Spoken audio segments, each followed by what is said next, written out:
La COP15 contre la désertification et la dégradation des terres se poursuit à Abidjan. Pour en parler, nous retrouvons Marc Ona-Essangui, secrétaire exécutif de l'ONG pour l'environnement Brain Forest au Gabon. Bonjour Marc Ona-Essangui. En 2009, vous avez reçu le prix Goldman, l'équivalent du prix Nobel pour la défense de l'environnement pour votre engagement en faveur de la forêt tropicale.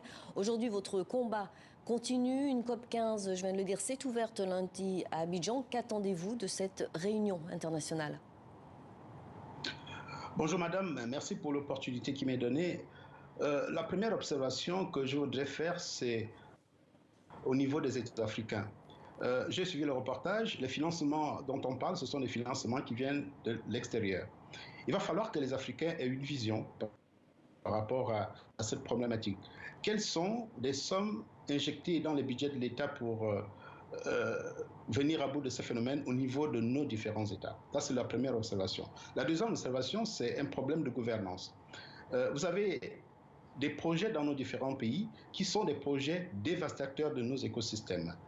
Alors, quand ces projets sont pensés, est-ce que ces projets sont pensés pour le pays ou bien c'est tout simplement pour capter de l'argent et cet argent qui va finir dans les paradis fiscaux? Ce qui a été dit dans le reportage m'interpelle, c'est-à-dire l'essentiel des financements injectés par la Banque mondiale et d'autres gros bailleurs, plus de la moitié n'atterrit même pas en Afrique pour ces différents projets. C'est là où une prise de conscience effective doit être faite. Alors la COP15 est moins connue que la COP26 sur les changements climatiques, mais elle reste cruciale. Est-ce que des mesures contraignantes pour les États peuvent être adoptées ? Les mesures contraignantes peuvent être adoptées si effectivement au niveau d'abord africain, au niveau de l'Union africaine, s'il y a une vision pour non seulement la lutte contre la déforestation, mais aussi pour la lutte contre la déforestation. Le véritable phénomène que nous constatons, c'est que la déforestation atteint des niveaux très élevés. Vous avez l'exploitation illégale du bois et vous avez aussi l'intervention de l'homme dans ces différents projets. Ce sont des projets pharaoniques, ce sont des projets agro-industriels. Or, on a tendance à oublier que la déforestation, quelle que soit sa nature, est à l'origine du problème de désertification. Donc, il faut une prise. Et concernant la dégradation rapide des terres, comment agir concrètement ?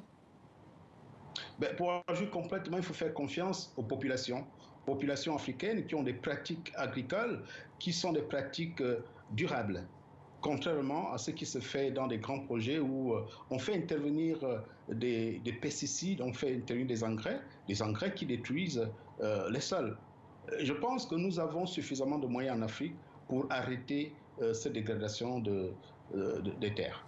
Et par exemple, est-ce que des initiatives comme la Grande Muraille Verte peuvent un jour porter leurs fruits ? La Grande Muraille Verte fait appel aussi au reboisement. Quels sont les pays africains qui se sont engagés dans des politiques de reboisement crédibles?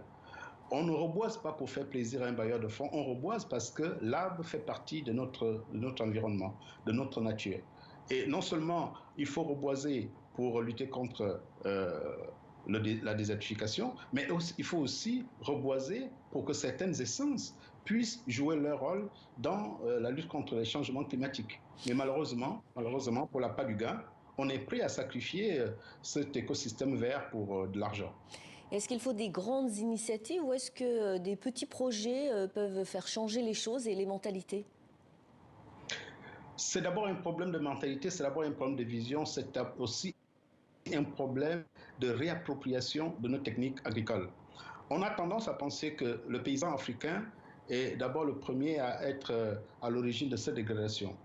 C'est un problème foncier. Regardez comment nous, en Afrique, on gère le foncier dans nos différents villages. Le foncier est quelque chose de bien géré. Mais malheureusement, avec le concept de la terre appartient à l'État, nos dirigeants sont parfois contraints d'attribuer ces terres à des multinationales qui ne respectent pas certaines habitudes culturelles africaines.